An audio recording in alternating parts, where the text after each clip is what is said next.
آج رات میرے لیے اذیتوں میں لپٹی ہوئی رات تھی۔ اس کا ایک ایک لمحہ زہریلی ناگن بنے مجھے ڈسنے میں محو تھا۔ ہر کروٹ پر دلخراش ٹیسیں ابھرتی محسوس ہو رہی تھیں۔ میں سگریٹ سلگائے اپنی سانسوں کو دھوئیں کی نظر کر رہا تھا۔ کمرے میں بکھرے سگریٹوں کے ٹکڑے اس بات کی غمازی کرتے تھے کہ میرا ایک پل بھی سکون کی نظر نہ ہوا تھا۔ بے سکونی اور بے تابی تھی۔ میں نے آج اس کی آنکھوں میں چمکتے ہوئے آنسو دیکھے تھے۔ اس کے چہرے کو افسردگیوں میں ڈوبا ہوا پایا تھا۔ لبوں پر مسکراہٹ کی جگہ طویل خاموشی تھی۔ وہ چند لمحوں کے لیے میرے پاس آئی تھی اور چلی گئی تھی۔ اس کی یہ حالت کیوں تھی؟ اسے کون سا غم اور دکھ تھا؟ وہ مجھ سے کچھ کہنا چاہتی تھی لیکن کہہ نہ پائی تھی۔ غمزدہ چہرے سے واپس لوٹ گئی تھی۔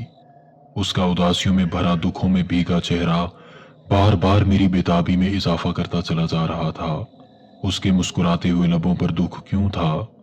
نکھرے اور گلاب کے معنی چہرے پر غم کیوں تھا؟ میں نے گھڑی پر نظر ڈالی۔ رات کا 1 بجنے والا تھا۔ رات کا پچھلا پہر شروع ہو چکا تھا۔ اف خدایا، میں کیا کروں؟ لیٹا رہوں یا اس کے پاس جاؤں؟ اسے میری ضرورت ہے۔ وہ مجھے کچھ کہنے آئی تھی لیکن کچھ کہے بغیر ہی چلی گئی۔ اسے کون سا دکھ ہے؟ وہ پریشان کیوں ہے؟ مجھے اسی وقت اس سے ملنا چاہیے۔ اسے پوچھنا چاہیے کہ وہ اس قدر اداس اور غمگین کیوں ہے۔ ہاں، مجھے جانا چاہیے اس کے پاس، دور، بہت دور، گاؤں سے باہر۔ مجھے اس اداسی کا سبب پوچھنا ہوگا۔ ہاں، مجھے پوچھنا ہوگا۔ یہی سوچ کر میں بستر سے اٹھ کھڑا ہوا، الماری کھولی، اپنی ٹارچ پکڑی اور آہستہ سے دروازہ کی کنڈی لگا کر کمرے سے باہر نکل گیا۔ گھر والے خرگوشی خواب میں مست تھے۔ وہ اس بات سے بے خبر تھے کہ میں گھر میں کیا کر رہا ہوں۔ اس کا بیٹا کسی اذیت و کرب میں مبتلا ہے۔ اس کی آنکھوں سے نیند کیوں غائب ہے، یہ صرف میں جانتا تھا۔ بیرونی دروازہ کھولتے ہی میں نے ہاتھ میں پکڑی ہوئی ٹارچ روشن کر دی اور اندھیری گلیوں میں روشنی کرتے ہوئے آگے بڑھتا جانے لگا۔ میرا رخ سہرش کے گھر کی جانب تھا جو قبرستان سے دوسری جانب تھا۔ آج پہلا موقع تھا کہ رات کی سیاہ تاریکی میں قبرستان سے گزرتے ہوئے اس کے گھر کی جانب بڑھتا جا رہا تھا۔ چند لمحوں کو تو قبرستان سے خوف و ڈر محسوس ہوا، لیکن محبوب کے اداس و پریشان چہرے نے، اس کی گری حالت نے اس خوف کو ختم کر دیا تھا۔ چلتے چلتے میں اس کے گھر تک جا پہنچا۔ گھر میں جھانک تاک کر کے اسے ڈھونڈنے لگا۔ وہ کہیں دکھائی نہ دی۔ یا خدا، وہ دکھائی کیوں نہیں دے رہی؟ شاید سو رہی ہے۔ ہاں، وہ سو رہی ہوگی۔ یہ سوچ میرے دماغ میں ابھری۔ تبھی اس کا گھر تاریکیوں میں ڈوبا ہوا ہے۔ اگر وہ سوئی نہ ہوتی تو یقیناً اس کے گھر میں روشنی ہوتی۔ پورے گھر میں نہ صحیح، کم از کم گھر کے کسی کونے میں روشنی دیکھنے کو ضرور ملتی، لیکن وہاں مکمل سکوت تھا۔ کئی لمحات تک میں اس کی دیوار کے ساتھ کھڑا اندر جھانکتا رہا، پھر واپس مڑنے لگا تو میری نظر اوپر چھت پر جا رکی۔ وہ چھت کی منڈیر پر ایک کونے میں اداس اور پریشان بیٹھی دکھائی دی۔ میں نے اسے پہچان لیا تھا اور اپنی ٹارچ کی روشنی اس پر ٹھہرا دی۔ وہ ذرا بھی خوفزدہ نہ ہوئی، نہ ہی ڈری۔ وہ ہمت والی اور مضبوط دل کی مالک تھی۔ راحت، اوپر آ جائیں۔ اس کی زبانی اپنا نام سن کر میں حیرتوں میں ڈوبتا چلا گیا۔ سیاہ اندھیرے میں اسے کیسے پتہ چل گیا تھا کہ گلی میں کھڑا انسان میں ہی ہوں؟ لیکن اس سوچ کو زیادہ دیر تک اپنے اوپر حاوی نہ ہونے دیا، کیونکہ جس طرح میں نے اسے اندھیرے میں پہچان لیا تھا، شاید اس نے بھی مجھے پہچان لیا ہوگا۔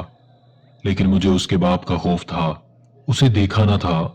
میں نے سنا تھا کہ بہت سخت طبیعت کا مالک ہے، کسی غیر انسان کو اپنے گھر کے آس پاس دیکھ کر ہنگامہ کھڑا کر دیتا تھا۔ آ جائیں جناب، جس بات کا آپ کو خوف و ڈر ہے وہ گھر نہیں ہے۔ کیا؟ میں چونکا، پر کیسے ہو سکتا ہے کہ اس نے میری سوچ کو پڑھ لیا ہو؟ حیرت کا ایک شدید جھٹکا تھا جس نے مجھے چند لمحوں کو نہ صرف ساکت کر دیا تھا بلکہ ہزاروں وسوسات میں ڈال دیا۔ اب کی بار اس کی آواز سنائی نہ دی، بلکہ وہی ڈگمگاتے قدموں کے ساتھ نیچے اترتی چلی آئی۔ گاؤں سے یہاں تک چلے آئے، لیکن اندر آنے سے خوف زدہ ہو اس نے میرے قریب آتے ہوئے یہ فکرہ کہا تو میں حیرت زدہ پھیکی سی مسکراہٹ مسکرا دیا اور کہا، سہرش، تم جانتی ہو کہ میں کمزور دل کا نہیں بلکہ مضبوط اعصاب کا مالک ہوں۔ جانتی ہوں، اس نے سرد آہ بھرتے ہوئے کہا۔ اس کا چہرہ ویسے ہی افسردگیوں میں ڈوبا ہوا تھا۔ تمہیں کیا ہوا ہے؟ تمہارا چہرہ کیوں اترا ہے؟ رنگت کیوں زرد ہے اور لبوں پر مسکراہٹ مرجھا سی گئی ہے؟ میں نے وہ الفاظ کہہ دیے جنہوں نے مجھے گھر سے یہاں تک پہنچنے میں بے چین کر رکھا تھا۔ میری بات پر وہ سسک پڑی۔ محیب سناٹے میں اس کی سسکاریوں کی گونج یوں پھیلنے لگی جیسے اس کی سسکاری میں زمانہ بھر کا درد و غم امڑ آیا ہو۔ کیا بات ہے، بولو نا۔ مجھ سے اس کی یہ حالت نہ دیکھی گئی، میں جیسے چیخ ہی پڑا۔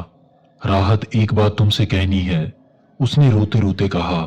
ہاں ہاں کہو، تمہاری بات سننے کے لیے ہی تیرے پاس آیا ہوں۔ اس نے اپنے بہتے آنسو پونچھ ڈالے۔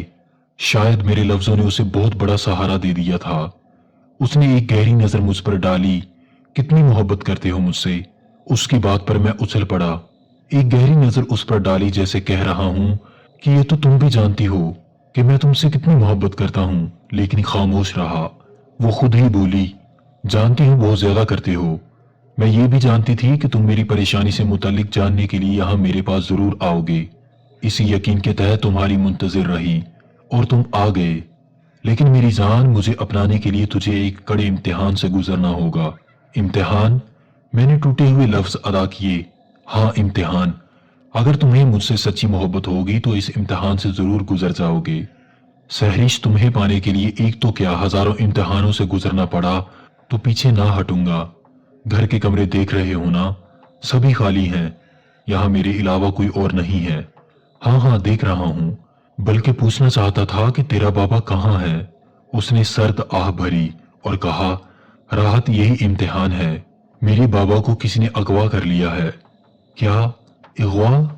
ہاں، اغوا کرنے والے کو میں جانتی ہوں، لیکن تم جانتے ہو میں اس کا مقابلہ نہیں کر سکتی۔ اوہ، اب سمجھا، بس اتنی سی بات تھی جس وجہ سے تم نے اپنے لبوں کی مسکراہٹ کھو دی، چہرے کا حسن زرد کر دیا ہے۔ چلو مسکراؤ، میں نے اپنے اسی انداز میں کہا جو اسے بہت پیارا تھا، لیکن وہ ذرا بھی نہ مسکرائی، بلکہ بولی، راحت، جب تک میرے بابا واپس نہیں آ جاتے تو میں مسکراؤں گی اور نہ ہی اپنے اصل حسن میں آؤں گی، بس یوں ہی بکھرتی چلی جاؤں گی۔ پلیز سہرش، ایسی اذیت دینے والی باتیں نہ کرو۔ چلو بتاؤ، کون ہے جس نے تیرے بابا کو اغوا کیا ہے؟ میں صبح جا کر ہی اسے واپس لے آؤں گا، مجھ سے تمہاری اداسی پریشانی نہیں دیکھی جاتی۔ اس نے میرے ہاتھ سے ٹارچ پکڑ لی اور اندر کمرے میں چلی گئی۔ میں باہر کھڑا اس کا انتظار کرنے لگا۔ چند لمحوں بعد وہ واپس آئی، اس کے ہاتھ میں ایک کاغذ تھا۔ اس نے وہ کاغذ مجھے پکڑا دیا اور کہا، راحت، یہ شخص ہے جس نے میرے بابا کو اغوا کیا ہے اور ہو سکتا ہے کہ قتل بھی کر دے، کیونکہ ایسے بہت زیادہ خود غرض ہوتے ہیں، اپنے مطلب کی خاطر جان لے لیتے ہیں۔ اس نے افسردگی سے کہا۔ میں نے اسے دلاسا دیا اور کہا، ایک بات کہوں؟ ہاں بولیں۔ تم یہاں اکیلی ہو، تمہارا بابا گھر نہیں ہے، مجھ سے برداشت نہیں ہو پا رہا کہ تم یہاں تنہا رہو، چلو میرے ساتھ میرے گھر۔ نہیں راحت، تم میری فکر نہ کرو، یہاں مجھے کچھ نہیں ہوگا، تم جانتے ہو شروع سے اکیلی رہ رہی ہوں، مجھے گاؤں والوں سے ذرا سا بھی خطرہ نہیں ہے، اور اگر کسی نے بھی مجھ پر غلط نظر ڈالی بھی تو مقابلہ کرنا مجھے آتا ہے، چلو آؤ تمہیں قبرستان پار کروا دوں۔ اس نے زندہ دلیری سے یہ الفاظ کہے، گھر جا کر سوچنا، اگر تم امتحان میں کامیاب ہو گئے تو میں تمہارے گھر میں ایک دلہن کے روپ میں موجود ہوں گی، اور اگر ناکام ہوئے تو جانتے ہو بابا کے بغیر میں جی نہیں سکتی۔ اتنا کہہ کر وہ گھر سے باہر نکل آئی اور میرے ساتھ ساتھ چلنے لگی۔ ان قبرستانوں سے کیا ڈرنا، اس نے قبرستان میں داخل ہوتے ہوئے کہا، یہ لوگ تو قبروں میں اپنے کیے کے پھل پا رہے ہیں، یہ بھلا زندہ انسانوں کو خوفزدہ کیسے کریں گے؟ اس نے بہت اچھی بات کی تھی جو میرے دل کو لگی، واقعی وہ تو اس چیز کا پھل پا رہے ہیں جو انہوں نے دنیا میں رہ کر اکٹھا کیا، چاہے اچھا چاہے برا۔ خوف تو صرف اندھیروں سے آتا ہے، رات کی تاریکیوں سے آتا ہے، یا پھر شاید تنہائیوں سے آتا ہے، میں نے سوچا۔ تو وہ بولی، تمہارے دل کی سوچیں بالکل ٹھیک ہیں۔ کیا؟ میں چونکا اور پھر خود ہی بول پڑا، سہرش، پتہ نہیں تمہارے پاس کیا علم ہے، کئی بار میں نے محسوس کیا ہے کہ تم میرے دل کی باتیں بھی پڑھ جاتی ہو۔ وہ مسکرائی، یہ علم میں تجھے بھی دے دوں گی، لیکن امتحان کے بعد۔ قبرستان بہت پیچھے رہ گیا تھا، وہ گلی کی ٹکڑ تک میرے ساتھ آئی اور پھر بولی، اب میں واپس چلتی ہوں۔ نہیں سہرش، یہیں میرے پاس ہی رک جاؤ، خوفناک تاریکی پھیلی ہوئی ہے، تمہارا اکیلے واپس جانا مجھ سے برداشت نہیں ہو پائے گا۔ اس نے سرد آہ بھری اور بولی، آپ کو بتایا ہے نا، مجھے تاریکیوں، سنسانیوں، ویرانوں سے خوف آتا، اور نہ یہ اندھیرے مجھ سے میرا حوصلہ چھین سکتے ہیں۔ اچھا جان، میں چلتی ہوں، تمہاری واپسی کی منتظر رہوں گی۔ کامیابی کے ساتھ لوٹے تو مجھے حسین صورت، نکھرے روپ اور میٹھی مسکراہٹ کے ساتھ اپنی دلہن کے روپ میں دیکھو گے۔ میں تمہارے کامیابی کے ساتھ لوٹنے کی منتظر رہوں گی۔ اتنا کہہ کر وہ واپس چل دی۔ میں اسے دیکھتا رہا، چلتے چلتے وہ تاریکیوں میں ڈوبتی چلی گئی اور میں سوچوں میں کھویا ہوا واپس گھر کی جانب چل دیا۔ اس کی باتوں نے مجھ پر عجیب سا تاثر چھوڑ دیا تھا۔ اندر کمرے میں پہنچ کر بھی دھیان اس کی جانب رہا۔ وہ زیادہ عرصہ نہیں ہوا تھا، بلکہ تقریباً 3 ماہ قبرستان کی دوسری جانب پرانے اور خستہ حال کھنڈرات میں آباد ہوئے تھے۔ نہ جانے آباد کب سے تھے، دیکھا 3 ماہ قبل ہی تھا۔ وہ بھی اس گہری رات کی بات تھی کہ میں شہر سے واپس لوٹا تھا۔ سیدھا راستہ لمبا تھا، سو میں نے شارٹ کٹ مارا اور فصلوں کے بیچ چلتا چلتا گاؤں کے قریب چھپڑ تک جا پہنچا۔ مجھے اچھی طرح یاد ہے کہ اس رات چاند پوری جوانی میں تھا۔ اس کی ٹھنڈی روشنی سے ہر چیز اجلی اجلی دکھائی دے رہی تھی۔ چھپڑ کنارے پہنچتے ہی میری ملاقات سحری سے ہو گئی۔ وہ دنیا والوں سے بالکل بے خبر چھپڑ کے شفاف پانی سے اٹکیلیاں کر رہی تھی۔ اسے یوں اکیلے اور تنہا دے کر چند لمحات تک تو میں ٹھٹک کر اپنی جگہ پر رکا۔ بار بار چڑیل کا تصور دل و دماغ میں خوف بھر کر وجود کو لرزاتا رہا، لیکن پھر ہمت کر کے آگے بڑھا تو اس نے مجھے دیکھ لیا۔ مجھے دیکھتے ہی وہ چھپر کنارے سے اٹھ کر چل دی۔ اپنا آنچل لہراتے وہ چلتی رہی اور بار بار مڑ کر بھی مجھے دیکھتی۔ میں سکتا کسی عالم میں کھڑا اسے جاتا ہوا دیکھتا رہا۔ وہ فصلوں کے بیچ پہنچی تو اس کی ایک چیخ مجھے سنائی دی۔ شاید وہ چلتے چلتے پاؤں پھسلنے سے نیچے گر گئی تھی۔ میں اس کی طرف بھاگا، وہ درد شدت سے آہیں بھر رہی تھی۔ اس نے مجھے اپنی طرف بھاگتے ہوئے دیکھ لیا تھا، لیکن مجھ سے زیادہ اس کی توجہ اپنے پاؤں کی جانب تھی جسے وہ ہاتھ میں پکڑے ہوئے تھی۔ لگتا ہے گرنے سے آپ کے پاؤں کو موچ آ گئی ہے، میں نے اس کے پاس بیٹھتے ہوئے اس کے پاؤں کو چھوتے ہوئے کہا۔ میرے ہاتھ لگانے سے وہ بری طرح تڑپی، شاید میں نے سختی سے اسے چھوا تھا۔ اس کی آنکھوں میں تیرتے ہوئے آنسو تھے جو اس شدید درد کی وجہ سے آنکھوں میں اتر آئے تھے۔ آؤ میں آپ کو آپ کے گھر تک چھوڑ آؤں، میں نے اسے سہارا دے کر اوپر اٹھانا چاہا، لیکن وہ چینخ اٹھی۔ حسرت بھری نظروں سے وہ میری طرف دیکھتی جا رہی تھی اور میں اس کے لیے کچھ بھی نہ کر سکا تھا۔ تب وہ خود ہی اٹھی اور لنگڑاتے لنگڑاتے ایک طرف چلنے لگی۔ میں اسے جاتا ہوا دیکھتا رہ گیا۔ راستے میں کئی بار گرتے گرتے بچی تھی۔ میری نظریں پوری طرح اس کا تعاقب کر رہی تھیں۔ اسے دیکھنے کے بعد میرے دل میں خوف نہ رہا تھا، بلکہ زندگی کی یہ چند لمحات میرے لیے خوشکن اور دلکش بن گئے تھے۔ میں گھر پہنچ کر پوری رات سو نہ سکا تھا۔ بار بار اس کا آنسوؤں سے تر چہرہ میری نظروں کے سامنے ٹپکتا رہا۔ نہ جانے کیوں میں اپنے آپ میں ایک نئی مہک سی محسوس کرنے لگا تھا۔ یوں لگنے لگا تھا جیسے وہ میری زندگی کا حاصل ہو، کیونکہ ایسی ہی لڑکی میری آئیڈیل تھی۔ میں رات بھر کبھی اس سے متعلق سوچ کر مسکرا دیتا اور کبھی اداس ہو جاتا۔ ایک بےتابی تھی جو دل کو بار بار جھنجھوڑ رہی تھی کہ راحت تمہاری ادھوری زندگی اس کے دم سے مکمل ہو سکتی ہے۔ اسے اپنے قریب کر لو، اپنی زندگی کو اسے حاصل کر کے مکمل کر لو۔ آج پہلی رات تھی جو میں نے کسی لڑکی سے متعلق اس قدر گہرائی میں سوچا تھا۔ صبح سویرے ہی میں کمرے سے نکل کر چھپر کنارے جا پہنچا، لیکن وہاں کچھ نہ تھا، صرف لہراتا پانی ہی دکھائی دیا۔ نہ جانے کیوں میرے قدم کھنڈرات کی جانب بڑھنے لگے۔ میں دیکھنا چاہتا تھا کہ رات والا منظر حقیقت تھا یا وہم۔ اگر وہم تھا تو مجھے اپنے ارادوں کو بدل دینا چاہیے، اور اگر حقیقت ہے تو پھر حقیقت میں اپنی زخمی اور دکھی زندگی کو مہکانا چاہیے۔ انہی تصورات کے بوجھ تلے میں دبا کھنڈرات تک جا پہنچا۔ کھنڈرات کی بیرونی دیواریں خستہ ہونے کی وجہ سے ٹوٹ پھوٹ کا شکار تھیں۔ باہر کھڑے ہی اندر کے تمام منظر دیکھے جا سکتے تھے۔ کھنڈرات پہنچتے ہی میری متلاشی نظریں اسے ڈھونڈنے لگیں۔ ایک کمرہ میں وہ مجھے اپنے بال سنوارتی دکھائی دی۔ اس کا چہرہ دوسری جانب تھا۔ میں نے اس کے بازوؤں اور ہاتھوں کی دلکشی سے اندازہ لگا لیا کہ وہ پری چہرہ بہت دلکش اور حسین ہے۔ میرا اندازہ غلط نہ تھا، کیونکہ اسے شاید محسوس ہو گیا تھا کہ کوئی اسے دیکھ رہا ہے۔ اس نے اپنا رخ میری جانب کیا۔ میں اسے دیکھتے ہی اس کی خوبصورتی میں کھو گیا۔ زمانے بھر کا حسن اس کے اندر سمایا ہوا تھا۔ اسے شاید میرا وہاں جانا گوارا نہ گزرا تھا، کیونکہ اس کے لبوں کی مسکراہٹ نے مجھے بتا دیا تھا کہ اس نے مجھے پہچان لیا ہے، کہ جس شخص سے چاندنی رات میں چھپر کنارے ٹکراؤ ہوا تھا وہ وہی ہے۔ لیکن پھر جلد ہی اس نے اپنے لبوں کی مہکتی ہوئی مسکراہٹ کو سمیٹ لیا اور ہاتھ کے اشارے سے مجھے بتایا کہ اس کے علاوہ بھی گھر میں کوئی ہے۔ میں بچہ نہ تھا کہ اس کا اشارہ نہ سمجھ پاتا۔